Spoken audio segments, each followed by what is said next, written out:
Hello मेरे प्यारे viewers, कैसे हैं आप सभी लोग। आशा करती हूँ आप सभी लोग अच्छे होंगे। कहानी के लिए मेरे चैनल को सब्सक्राइब कीजिए, कहानी को लाइक और शेयर ज़रूर कीजिएगा और कहानी कैसी लगी प्लीज़ कमेंट बॉक्स में ज़रूर बताइएगा। कहानी को लेकर कोई भी राय या सुझाव हो वो भी कमेंट बॉक्स में ज़रूर दीजिएगा। तो शुरू करते हैं हम आज की अपनी कहानी। नव्या कॉलेज के लिए तैयार होकर घर से निकलने लगी तो मैं अपलक उसे निहारती रह गई।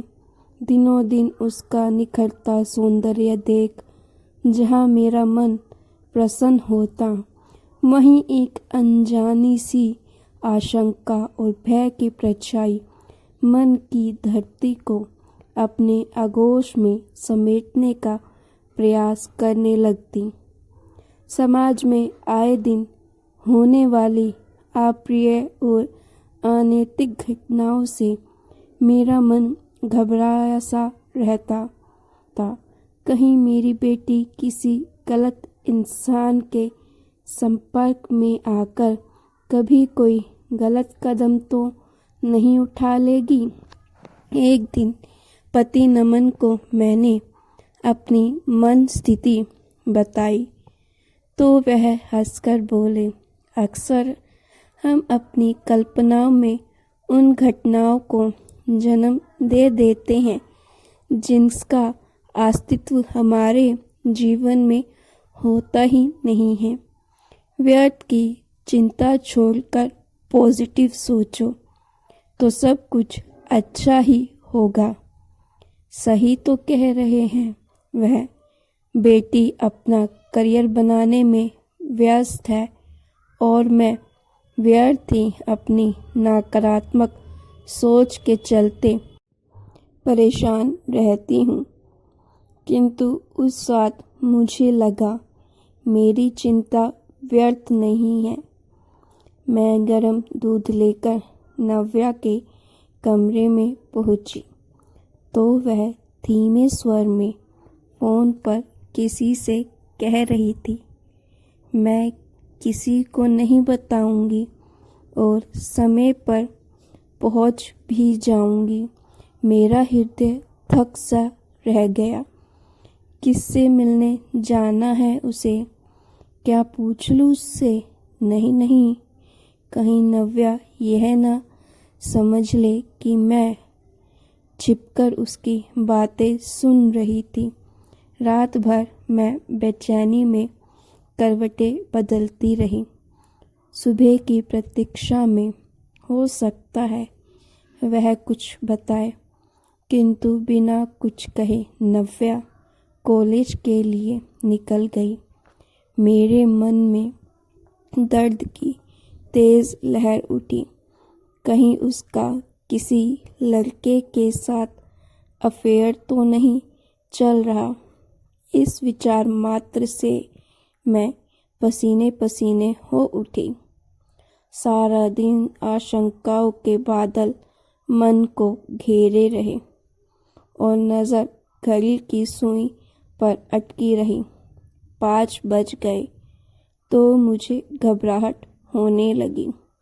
रोज़ तो वह 4 बजे तक कॉलेज से लौट आती है, फिर आज क्या हो गया? मैं बार बार बेचैनी से अंदर बाहर के चक्कर काट रही थी। 5 बजे तक मेरा सब्र जवाब दे गया। किसी अनहोनी की आशंका से हृदय काँप रहा था। मैंने मोबाइल पर नमन का नंबर मिलाया। तभी बाहर गेट पर कार आकर रुकी और उसमें से नमन और नव्या उतरते दिखाई दिए। इतनी देर कैसे हो गई? कहाँ थी तू अब तक? मेरे तीखे स्वर पर नव्या और नमन हैरान हो उठे। नमन बोले, अरे यह कॉलेज से सीधे मेरे ऑफिस आ गई थी। इसने सोचा पापा को भी आज जल्दी घर ले चलूं। किंतु आज इसे किसी से मिलने भी तो जाना था। ओह, तो यह बात है। आपने फ़ोन पर हुई मेरी सहेली से बात सुन ली थी, इसीलिए आप मुझसे नाराज़ हैं। मुझे रात को ही आपको सब कुछ बताना चाहिए था। नव्या ने स्नेह से मेरा हाथ पकड़ा और मुझे सोफे पर बैठाते हुए बोली, सुनो मम्मी, वह मेरी सहेली कनिका है ना, उसका पिछले 1 साल से विवेक नाम के लड़के से अफेयर चल रहा है। कनिका के पेरेंट्स उसकी पढ़ाई पूरी होने के पश्चात ही उसकी शादी करना चाहते हैं, जबकि वह विवेक के प्यार में पागल पढ़ाई बीच में छोड़कर शादी करना चाहती है। यहाँ तक कि लिव इन में रहने की भी धमकी देती है। आज वह इस बारे में मेरी राय जानना चाहती थी।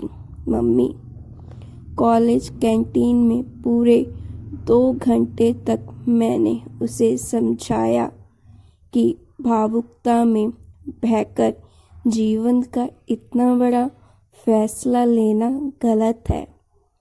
भाव आवेश में लिए गए फैसले अक्सर गलत साबित होते हैं।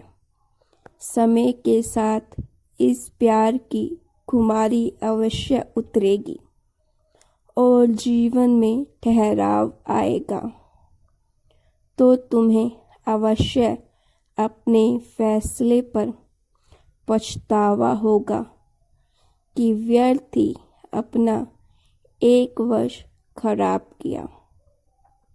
फिर वह कुछ समझी या नहीं? मम्मी ने उत्तेजित स्वर में पूछा। पापा बोले, वह समझे या ना समझे, अब यह उसकी प्रॉब्लम है। दीप्ति, मैं मानता हूँ समाज में जैसी घटनाएं घट रही हैं और युवा पीढ़ी जिस गलत रास्ते की ओर बढ़ रही है, उससे तुम्हारा चिंतित होना स्वाभाविक भी है। किंतु दीप्ति, आज यह बात तुम अच्छी तरह समझ लो, जो दूसरों को रास्ता दिखाता है वह स्वयं रास्ता नहीं भटकते। तुम्हें अपनी बेटी पर और अपने दिए संस्कारों पर विश्वास होना चाहिए। नमन की बातें मेरे हृदय की गहराइयों तक उतर गई थी और आकांक्षाओं के बादल धुआं बनकर उड़ गए थे। तो गाइस, आपको ये स्टोरी कैसी लगी? अगर अच्छी लगी है तो प्लीज़ लाइक कीजिएगा और ऐसी स्टोरीज़ के लिए मेरे चैनल को सब्सक्राइब कीजिएगा और स्टोरी को लेकर जो भी राय हो वो भी प्लीज़ कमेंट बॉक्स में ज़रूर दीजिएगा।